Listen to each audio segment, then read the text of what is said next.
योगी सरकार का फरमान आया है कि अब मंदिरों में चौकी लगाकर, माता की चौकी लगाकर रामायण का पाठ कराया जाएगा और नवरात्रों में उस खर्चे पर, सरकारी खर्चे पर, वहां पर पूरी व्यवस्था लागू की जाएगी। क्या कहेंगे आप? जहां तक मेरी जानकारी है, राज्य का निर्माण जनता के द्वारा जनता के अधिकारों को सुरक्षित रखने के लिए किया गया है। प्राचीन काल से अब तक यही देखा गया है। संविधान में भी मूल जो भावना है, संविधान की मूल भावना भी यही दर्शाती है। प्रत्येक व्यक्ति को अपना किसी भी धर्म को मानने का अधिकार है। राज्य किसी एक प्रत्येक विशेष के लिए या प्रत्येक जाति के लिए कोई राज्य का ऐसा कार्य करना ठीक नहीं है। अगर योगी जी द्वारा इस तरह का कोई ये कहा जा रहा है कि हिंदू धर्म के लिए बढ़ावा दिया जा रहा है, तब कल मुस्लिम समाज के भी कोई कार्यक्रम होंगे, दलित समाज के भी कार्यक्रम होंगे, अल्पसंख्यकों में, दलितों में, इनके भी सामाजिक, इनके भी महापुरुषों के कार्यक्रम होंगे।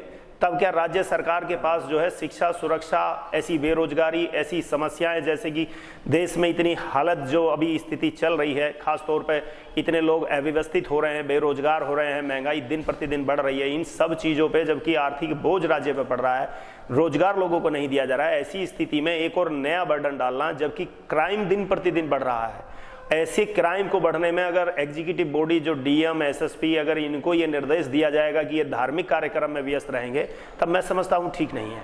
लेकिन जिस तरह से मांग की जा रही थी लगातार हिंदू राष्ट्र बनाने की, तो उसमें लगता नहीं आपको कि योगी जी ने एक कदम बढ़ा दिया है और एक पूरी तरह से हिंदू राष्ट्र के पैटर्न को लागू कर दिया है जब देश में गैर संवैधानिक तरीके से? जब संविधान लागू किया गया था, तब संविधान लागू होते समय भी ये जितने बुद्धिजीवी वर्ग जो संविधान सभा में रहे, जितने भी लोग समस्त राज्यों में, छोटे छोटे राज्य एकत्र करके जब ये प्रस्तावना आई थी, तो पहले भी हिंदू राष्ट्र बनाने की बात की गई थी। उस पर वोटिंग किया गया, अपने तर्क वितर्क रखे गए। 90% लोग इस बात से सहमत हुए कि हिंदू राष्ट्र नहीं बनाया जाना चाहिए, क्योंकि हिंदू राष्ट्र हो, मुस्लिम राष्ट्र हो या किसी भी धर्म की, प्रत्येक धर्म का ये अपना वो होता है कि वो अपने धर्म को सर्वोच्च बताने का प्रयास करता है कि मेरा धर्म सर्वोच्च है। मुस्लिमों का कहना होगा मुस्लिम धर्म सर्वोच्च है, हिंदुओं का कहना होगा हिंदू धर्म सर्वोच्च है, कोई अन्य व्यक्ति होगा वो अपने धर्म को बताएगा, पारसी हो, ईसाई हो, सिख हो। अगर किसी एक राज्य को या किसी एक देश को पर्टिकुलर किसी एक उसके धर्म के हिसाब से अगर बनाया जाएगा, तो क्या दूसरे राज्य में दूसरे लोगों का रहना दुर्भर हो जाएगा? तब इस हिसाब से तो ये डेमोक्रेटिक कंट्री है, लोकतांत्रिक देश है, लोकतांत्रिक रहना चाहिए। सरकार के ऐसे अगर कोई सरकार द्वारा कहा जा रहे हैं, बिल्कुल ये निराधार है और कहने भी नहीं चाहिए किसी को। योगी सरकार मंचों से अपने वक्तव्य में लगातार कहते हैं कि यूपी में रामराज स्थापित कर दिया है, तो आपको लगता है कि जब रामराज है तो रामराज में तो ये सब चीजें होंगी और इस तरह का जो नहीं है? राज्य सरकार में अगर कोई भी व्यक्ति, अगर कोई ऐसा पर्टिकुलर किसी भी राजनीतिक पार्टी का कोई नेता अगर ऐसा कहता है तो बिल्कुल गलत कह रहा है। कोई राम राज्य नहीं स्थापित हुआ है। ये तो सिर्फ राम को बदनाम करने की एक बात है कि राम राज्य में ऐसे अपराध नहीं होते थे, राम राज्य में ऐसे बलात्कार नहीं होते थे, राम राज्य में लोग ऐसे अशिक्षित या ऐसे जो आज लोगों के साथ दुर्व्यवहार हो रहा है वो नहीं होता था। प्रत्येक व्यक्ति को समान रूप से राम तो एक वो राम है, राम ने तो अपना सब कुछ त्याग दिया था। और यहाँ आज एक हर नेता लूट मचाने में लगा हुआ है। जनता आज बेहाल है, जनता को समस्या हो रही है। ये सिर्फ काल्पनिक या कहने से नहीं चलता है। लोगों को शिक्षा, जो मूलभूत आवश्यकताएं हैं लोगों को, वो दी जानी चाहिए, तब रामराज आएगा। लोगों को शिक्षा दिया जाना चाहिए, रोजगार दिया जाना चाहिए, सुरक्षा दी जानी चाहिए, तब रामराज आएगा। ऐसे रामराज आना नहीं होगा, इसे रामराज नहीं कहा जा सकता। अच्छा, अगर नवरात्रों में रामायण का पाठ और माता की चौकी स्थापित कर ही रहे हैं, तो दिक्कत क्या है? क्या है मतलब अगर इस तरह से लोगों की आस्था से अगर जुड़ना चाहते हैं अधिकारी, तो क्या दिक्कत है? जब से सरकार का गठन हुआ है, कोई भी नेता पर्टिकुलर किसी भी पार्टी का नेता विशेष तब तक रहता है जब तक वो किसी पद की जो है शपथ ग्रहण ना कर ले। शपथ ग्रहण करने के बाद कोई मुख्यमंत्री हो या प्रधानमंत्री हो, वो व्यक्ति विशेष नहीं रह जाता, किसी पार्टी का नेता नहीं रह जाता, वो प्रत्येक व्यक्ति का मुख्यमंत्री, प्रत्येक व्यक्ति का प्रधानमंत्री हो जाता है। जितने योगी आदित्यनाथ हिंदुओं के प्रधानमंत्री हैं, उतने ही मुसलमानों के भी होना चाहिए, उतना ही सिख का भी होना चाहिए, उतना ही दलितों का भी होना चाहिए। लेकिन अगर आज वो हिंदुत्व के लिए या हिंदुओं के लिए ये कहते हैं कि भाई हिंदुओं का त्यौहार मनाया जा रहा है और हिंदुओं के त्यौहार में 1-1 लाख रुपया सरकार अनुदान देगी और सरकार चौकी लगवाएगी, तो भाई आने वाले समय में मुस्लिमों का भी त्यौहार आ रहा है, तब क्या राज्य सरकार मुसलमानों को भी 1-1 लाख रुपया का अनुदान देगी? आने वाले समय में दलितों का भी एक जो है पर्व आ रहा है, क्या सरकार दलितों को भी 1-1 लाख रुपया का अनुदान देगी? अगर नहीं दे सकती है तो किसी एक जाति या किसी एक धर्म विशेष को दिया जाना बिल्कुल भी न्यायोचित नहीं है। मुस्लिम हिंदू कहाँ है, दलित हिंदू कहाँ है?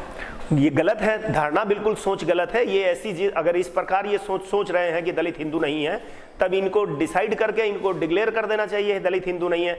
अगर हिंदुओं का कोई अस्तित्व है तो वो सिर्फ और सिर्फ दलित और पिछड़ों से है, अपने आप से नहीं है। दलित तो चुनाव में भी दलित रहते हैं, वो कौन से हिंदू वोट होगा? अगर सरकार नहीं मानती है, सरकार की गलती है। दलित और पिछड़ों से ही देश बचा हुआ है। ये तो जब देश में ये मांग पहले भी बाबा साहब के द्वारा की गई थी। बाबा साहब ने पहले भी कहा था कि दलित स्थान बना दिया जाए, हमको पृथक मतदान का अधिकार दिया जाए।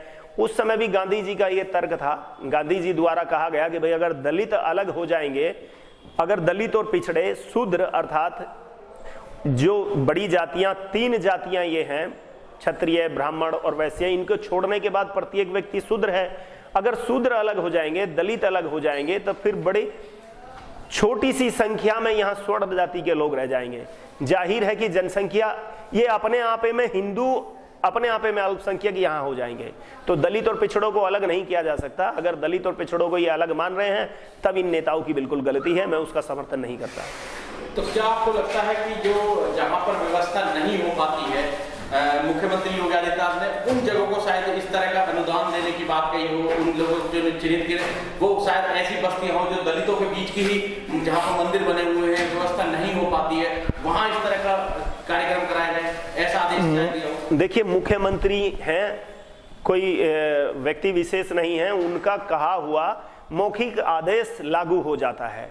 कहीं व्यवस्था है नहीं है, इस बात से कोई तात्पर्य नहीं रह जाता है। एग्जीक्यूटिव बॉडी को वो एक्सेप्ट हो जाता है, सिर्फ मौखिक आदेश। इतनी जिम्मेदारी पद पर यदि कोई व्यक्ति कुछ बोल रहा है तो उसको इस बात को पर्टिकुलर स्पष्ट खोलना चाहिए कि या तो हम यह आदेश इन क्षेत्रों के लिए दे रहे हैं जहां यहाँ व्यवस्थाएं नहीं है, वहां व्यवस्थाएं दुरुस्त करने के लिए दिया जा रहा है, और अगर ऐसा आदेश में कुछ नहीं खोला गया है तो वो गलत किया गया है।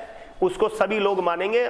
और जिन लोगों को लाइन ऑर्डर देखना चाहिए, जो एग्जीक्यूटिव बॉडी की ड्यूटी है लाइन ऑर्डर मेंटेन करना, अगर वो इसको छोड़कर, ये तो धार्मिक पर्व है, ये तो व्यक्ति, कोई आदमी ऐसा नहीं है जो धार्मिक पर्व नहीं मनाता है, प्रत्येक व्यक्ति मनाता है। इसमें एग्जीक्यूटिव बॉडी की कोई आवश्यकता नहीं है कि शासन प्रशासन धार्मिक कार्यक्रम कराए, इसमें कोई आवश्यकता मैं नहीं समझता कि हो।